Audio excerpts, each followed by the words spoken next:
Panchajanam Rishikesho Devadattam Dhananjaya Pondram Dadmo Mahashankam Bhumakama Vikodara. Lord Krishna blew his conch shell called Panchajanya. Arjuna blew his, the Devadatta, and Bhima, the voracious eater and performer of Herculean tasks, blew his terrific conch shell called Pandra. Lord Krishna is referred to as Rishikesh in this verse because he is the owner of all senses. The living entities are part and parcel of him, and therefore the senses of the living entities are also part and parcel of his senses. The impersonalists cannot account for the senses of the living entities, and therefore they are always anxious to describe all living entities as senseless or impersonal. The Lord, situated in the hearts of all living entities, directs their senses. But he directs in terms of the surrender of the living entity.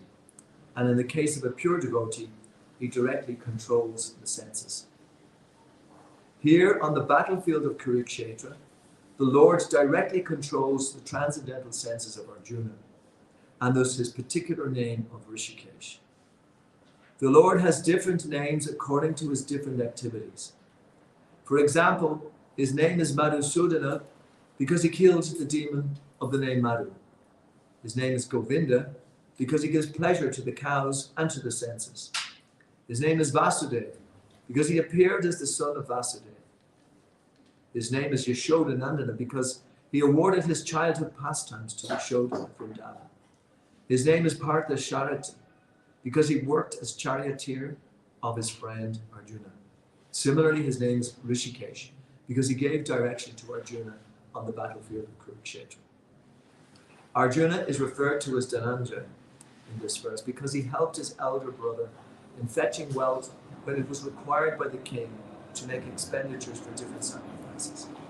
Similarly, Bhima is known as Rikodara because he could eat as voraciously as he could perform Herculean tasks, such as killing the demon Hidimba. So the particular types of conch shell blown by the different personalities on the side of the Pandavas, beginning with the lords, were all very encouraging to the fighting soldiers. On the other side, there were no such credits, nor the presence of Lord Krishna, the supreme director, nor that of the goddess of fortune. So they were predestined to lose the battle, and this was the message announced by the sounds of the conch shells. I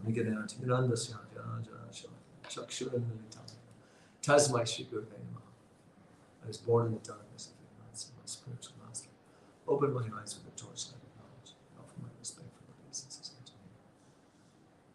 of So I'm going to start by asking a question.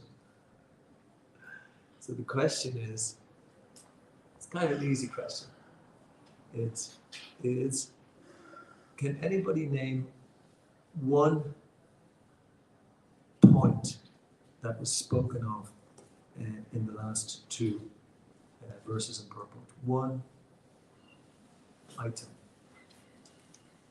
Wherever the Lord is, the goddess of the fortune is with her husband. Yeah, that's a really good one.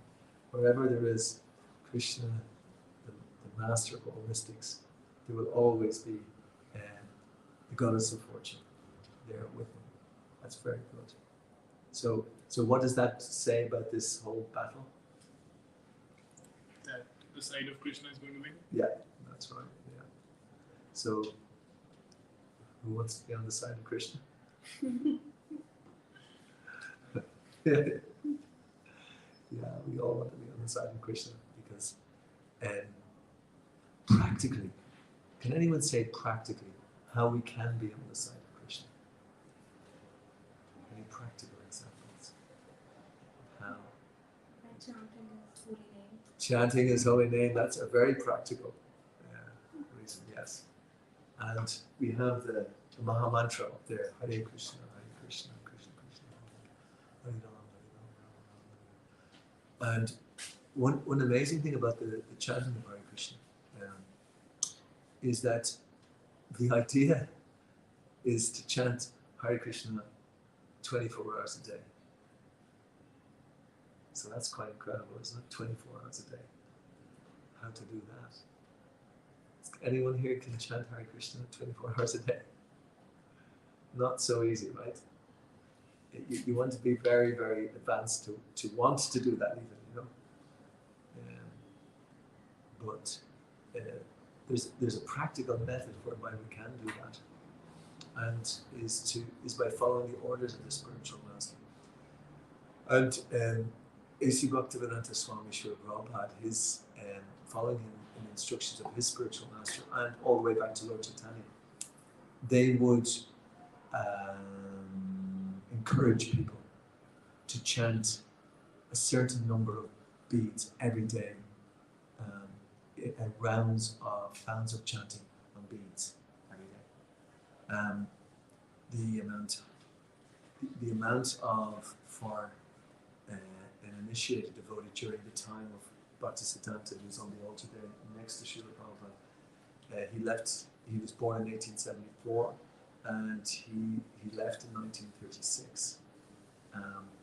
But his disciples would chant 64 rounds of Hare Krishna every day.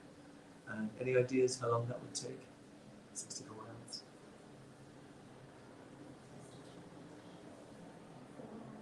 4 hours? More? Generally more? 6 to 7 I think would be more likely. You can do it in 5 I believe, but 6 to 7 would be more likely. You know. So can you imagine you get up in the morning and then you chant for 6 to 7 hours and then you do your work? So when Srila Prabhupada came to the West in 1965, 1966, he prescribed that to his devotees. He could see that I don't think these guys are going to be able to chant 6 to 7 hours every day. So he made it so that people could chant 16 rounds every day. And 16 rounds is something like roughly 2 hours. 2 hours of chanting. Now, when you say 16 rounds, is it 16 into 108? Or? Yes, 16, 108. 16 times 108, yes. I left my beads over in the office. I meant to bring them just, you know. But yeah, 16 times 108. But he also left the provision that not everybody can maybe start on that. So he left the provision that you could chant a certain prescribed amount, like 1 round a day, 2 rounds a day, 3 rounds a day, 4 rounds a day. Something that you can build up, you know, but that you do it every day, because the repetition is actually important, and not to leave it out any day.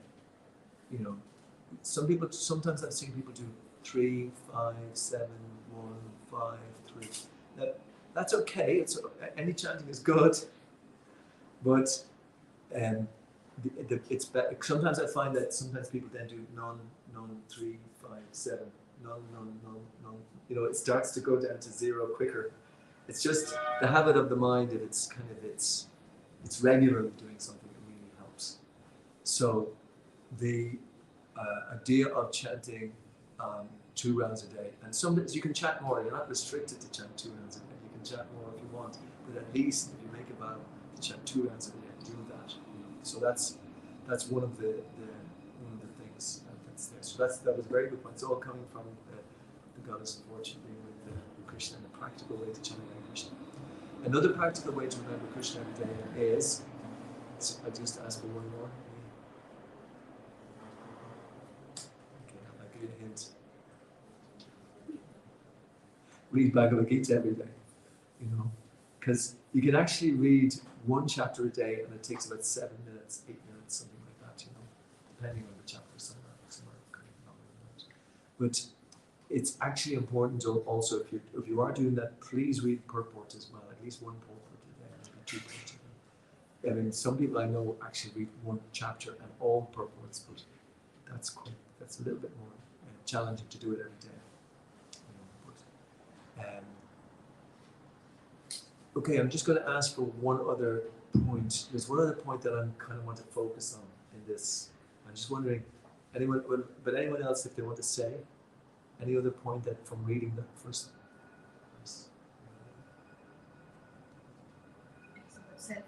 Sense control. Yeah, you're getting that's definitely along the lines. Yeah, sense control. Okay, I'll just go back to this particular one here. The Lord, situated in the hearts of all living entities, directs their senses. This is about 3 or 4 lines down in the text 15. In other words, He directs the senses, but He directs in terms of the surrender of the living entity. So that's a very crucial point. He directs in terms of the surrender of the living entity. So, can anyone kind of say anything about that? What that might mean?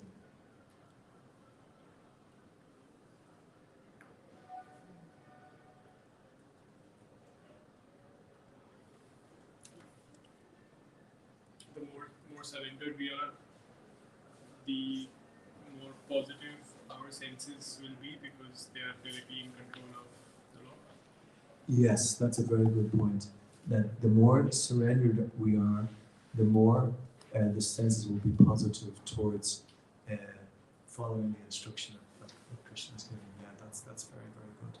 Krishna also wants us to center, that Krishna should be the center of our senses. So whether we are seeing, we should see Krishna. If we are eating, we should eat prasadam, which is offered to Krishna. So all our senses should be directed towards keeping Krishna in the center. All our senses should be directed towards keeping Krishna in the center. That's very good. Yeah, that's very good. I want to also just elaborate a little bit on it, because the next sentence it says that when one is fully surrendered, which is of course not so easy to do, but when one is fully surrendered like Krishna or like Arjuna, Krishna actually tells us what to do. There's an interesting example. One time, Srila Prabhupada was talking to a reporter. I can't remember where it was exactly, but the reporter asked him, "How do you know what to do? Does Krishna tell you what to do?" And Prabhupada said, "Yes."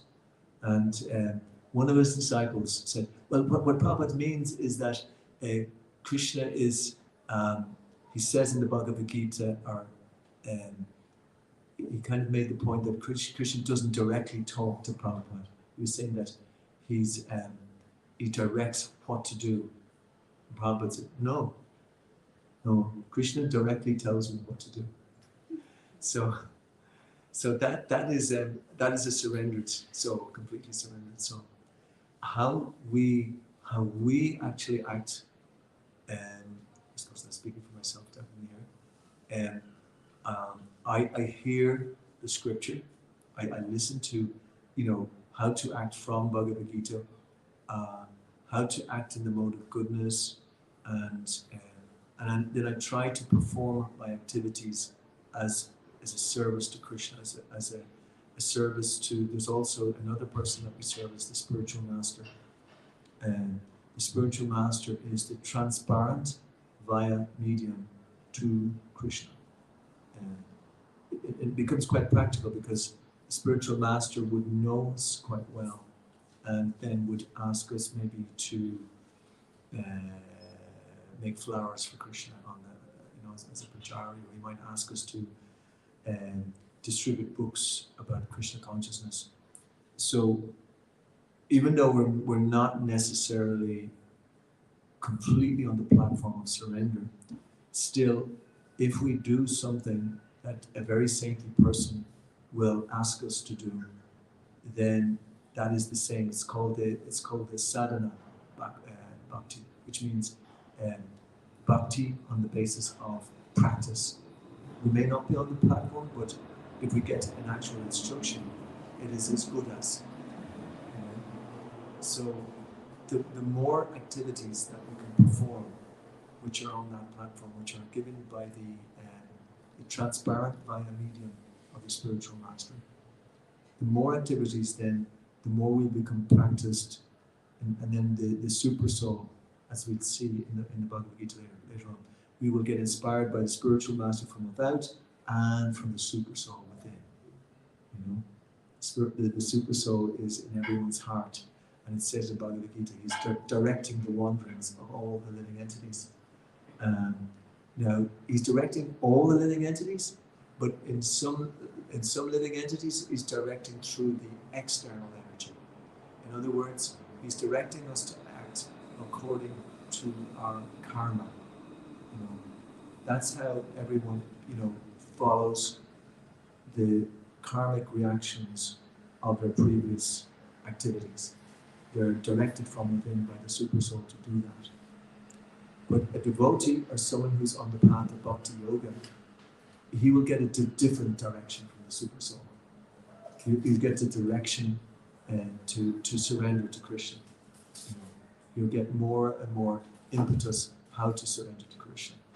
And the really exciting part about that is that it awakens our dormant love for Krishna. That's already there in the heart. And then we can be very creative for Krishna. A real creative spirit can come out. And we can do so much creative activity in the service of Krishna. And that also can be checked by the spiritual master or the devotees, the sadhu sangha, the association of devotees. So these are all kind of ways in which, and also can be checked via the Shastra as well. So we have a very, it's a very liberating, it seems like it's a bit constrictive the way I was saying it there, but it's actually very liberating that we actually discover our real self, and our real self then starts to act for Krishna. In practice, first of all, and then spontaneously later. So any comments on that, anything that I was saying already? Or anything anyone else picked up from the purports?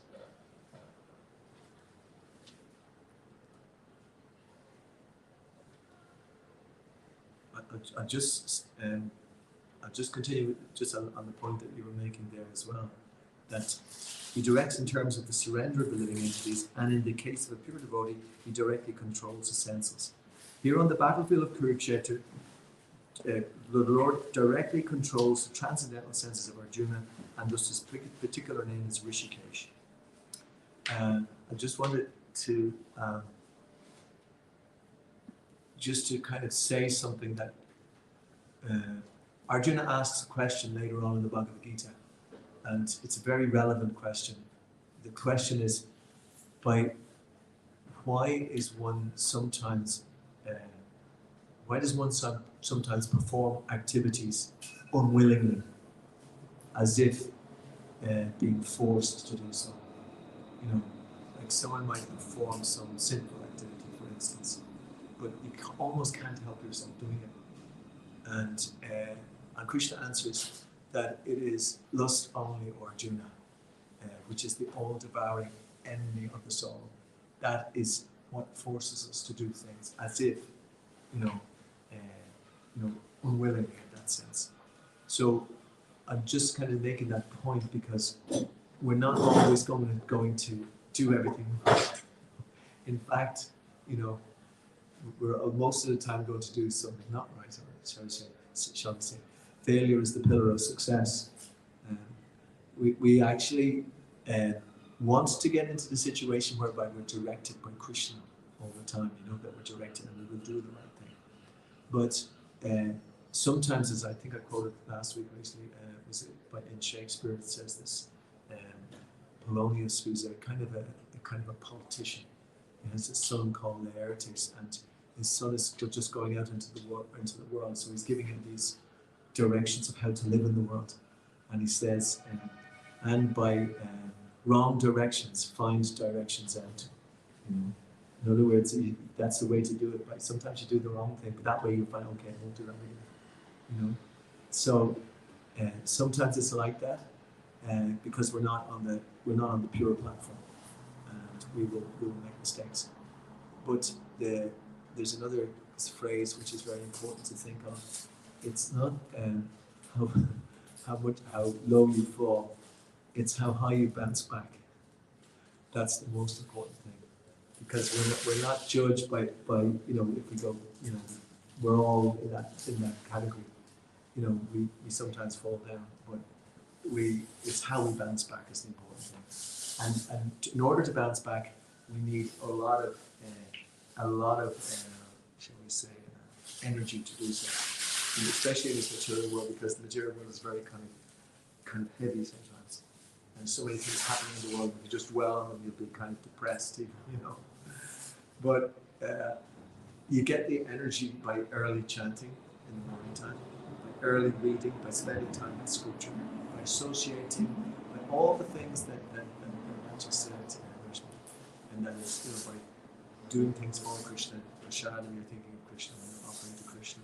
You're trying to put Krishna in the center. So that force, you're building up that force to act powerfully and bhakti of it. And that is the quickest method in this age of going back to the spiritual dimension.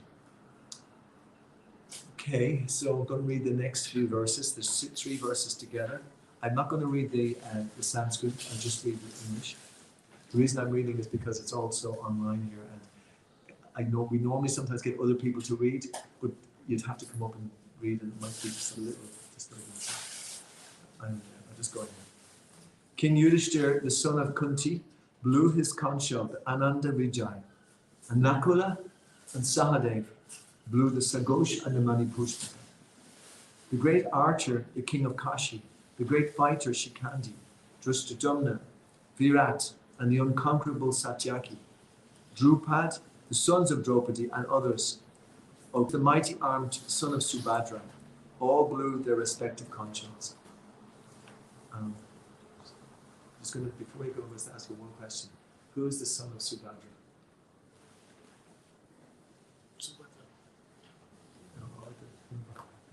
You'll know it when I tell you.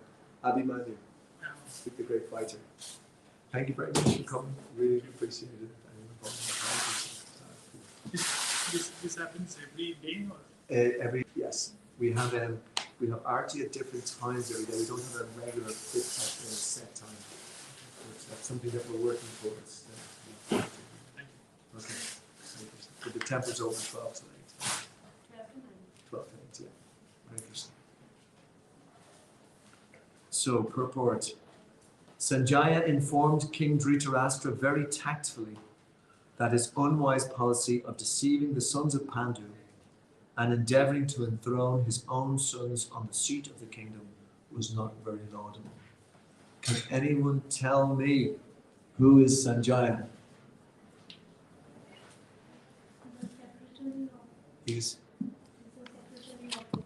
Yes, very good.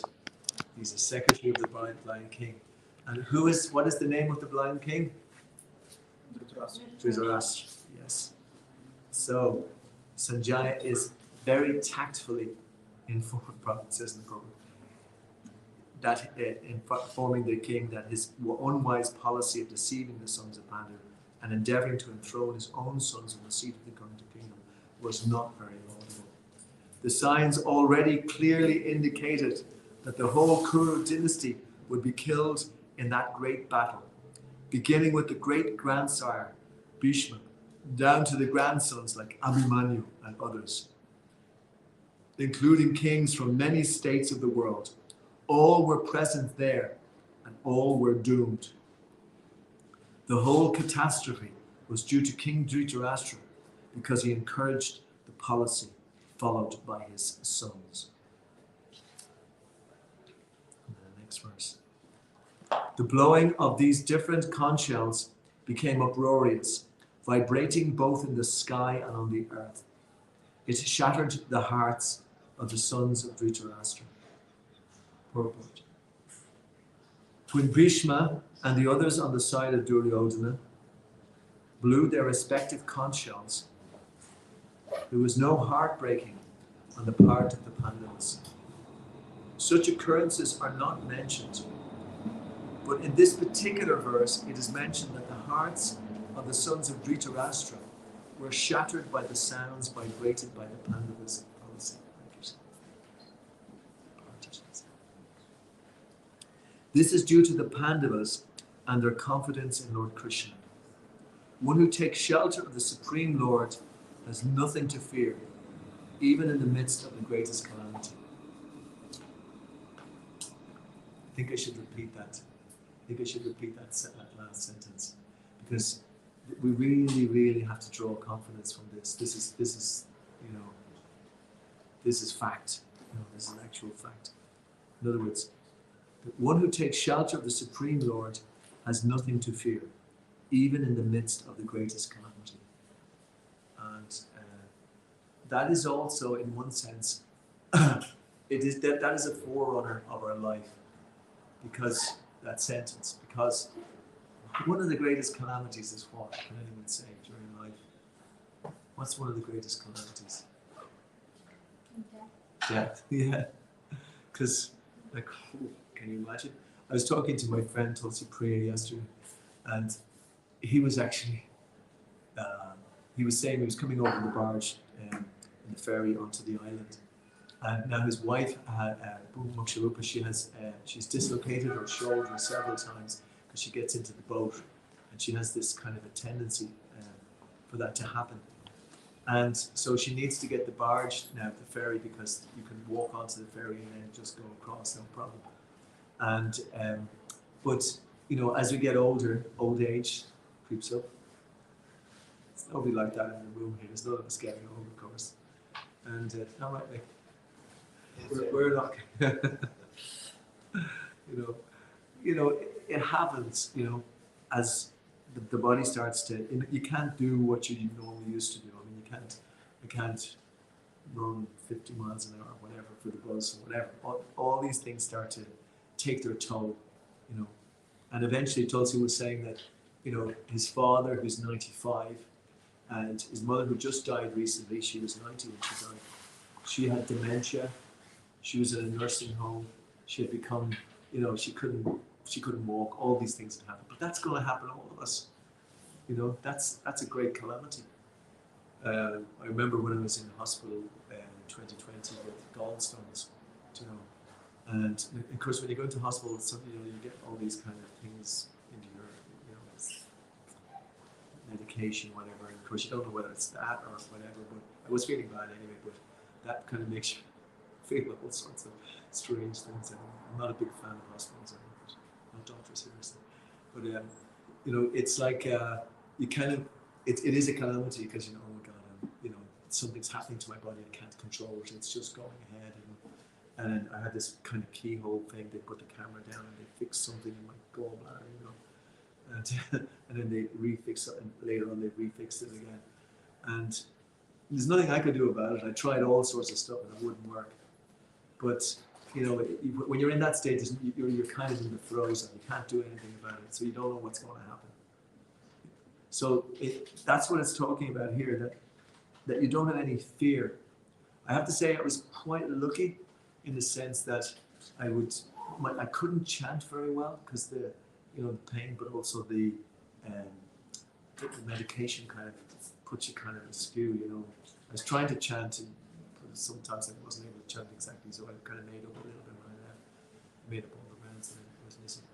But I was always listening to something. I had this listening to it. I had my phone all the time. I was playing, even because sometimes you can't sleep as well during the night. So I was listening to the Shastra all the time. There was one devotee by Shesha Prabhu, just listen to all one class after the next. It just kept on hearing. It was actually very blissful, even though I was in a kind of a difficult state. And I found that very kind of comforting, actually. That actually this does work. This is actually really strong. It's working. Anybody else have any other experiences like that? Fear is very real, right? Sometimes you are scared and it's a very real feeling. Like sometimes we don't acknowledge it in public, but everybody is scared at some point. Yeah. And in that moment, you don't think about Krishna, or there is a doubt. Yeah. Right? So even though you have chanted in the morning and you have done your chant, yes, in the moments of fear or uncertainty, you have doubts and Yeah. so how do you get back the conviction that Yeah. Krishna is there and he's Yeah. he's the guiding light. He's guiding me. So don't let the fear or the doubt kind of demotivate you from the Yeah. path, like because you even doubt the existence of Krishna. Yeah. Sometimes Yes. in Yeah. those No, moments you can. Yeah. Even though you have chanted in the morning, so Yeah. how do you Yeah. get that conviction back? That's a very, very good question, actually. It's how do you get your conviction back if you've chanted in the morning and then you've done everything you can. The fears are real, and they just come there, and you see that it's kind of winning out, and you're not able to do anything about it. Almost you're kind of helpless. Yeah. No, that does stick around for quite a while, actually. It can stick around for quite a while. I could one quick answer to that. There's several answers that you could say to that. One quick answer is that it's nature is incredible. Every day finishes and then you've got another day. And that's why sadhana is very important. That you do sadhana regularly. You're trying to do the same thing every day at the same times, preferably in the morning. And you may not get your conviction back straight away, but your body is incredible, like in that sense. Although we're supposed to be on the spiritual platform, we are on the spiritual platform. But Krishna has given us this body that if we try to train it in that way, like for instance, I want to give two examples, and they're bodily examples. Like I've often gone to taking rest and not feeling that well. I might have a cough coming on, or a sore throat or something. But then if I have a good night's rest, I often wake up in the morning refreshed, and I don't even think of that anymore. So almost like on a spiritual dimension as well. You might have this kind of difficulty coming to bed or rest or whatever, but in the next morning, almost inexplicably, you're back on the form again. Now, another answer you could say to that as well is that the modes of nature are very strong. Daivi Eshikunamai Mamamaya 7:14. That these modes are acting on us all the time. And unless we're a liberated soul and we're not affected by them, then we are going to be affected by them. And therefore, we'll go to the mode of fearing often is from the mode of passion, but especially the mode of ignorance. Where mode of ignorance is prominent. So it could be prominent in ourselves, but also it's prominent in the world around us. And it can be prominent in the association that we have. Sometimes it's in the food that we eat. And so, we're not powerful enough to withstand it on so many occasions. And but on those occasions, ironically, that's when we're really tested. Actually, that's when we have to dig deep. And Krishna often does that. Sometimes we can have a day and everything we touch turns to gold. Everything works, no matter what happens. We've all had days like that, where we say the right thing, we're feeling good, people are smiling, we're smiling, and everything's going our way. But I don't want to go into another 1950s song, but anyway. But it's. They're good. It's important to have those days, and Krishna does give them. But at other times, sometimes he will just test, because Krishna does that. He does that. He does test us. But that testing is there for us to actually, to respond. He wants to see the response, and that's where we make victory. Or that's where we actually build our spiritual strength. So that's another but very, very, very good question about that.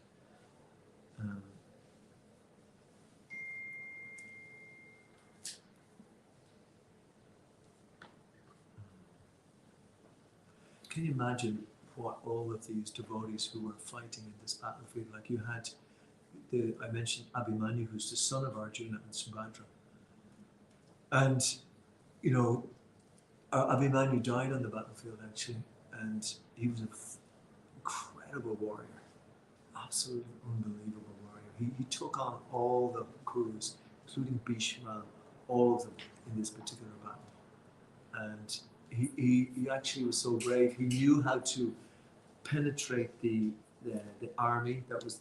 They were absolutely devastating the Pandavas. But he actually just fearlessly he went in and he knew how to break the pattern that they were in.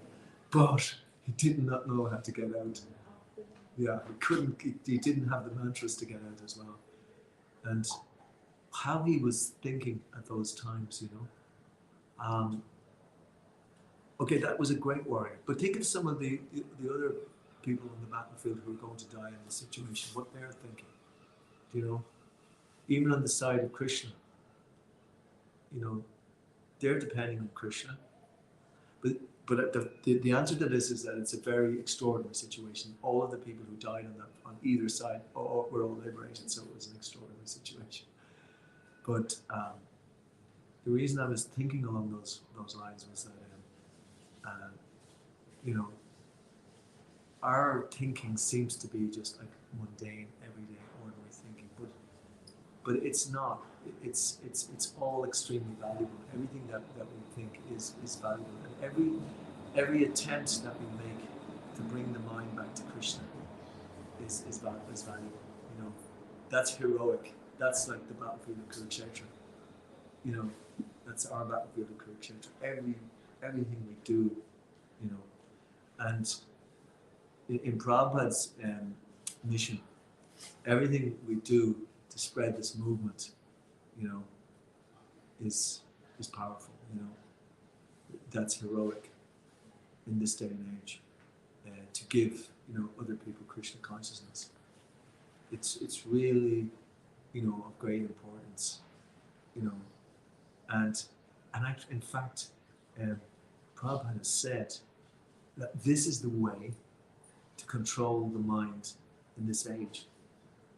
And we'll notice from Srila Prabhupada's life how he constantly, every last breath, to his last breath, he was preaching Krishna consciousness.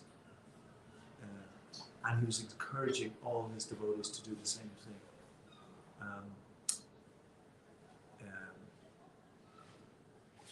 So it is a great way to steady the mind, actually, because as we know, the mind can be the greatest friend and the greatest enemy.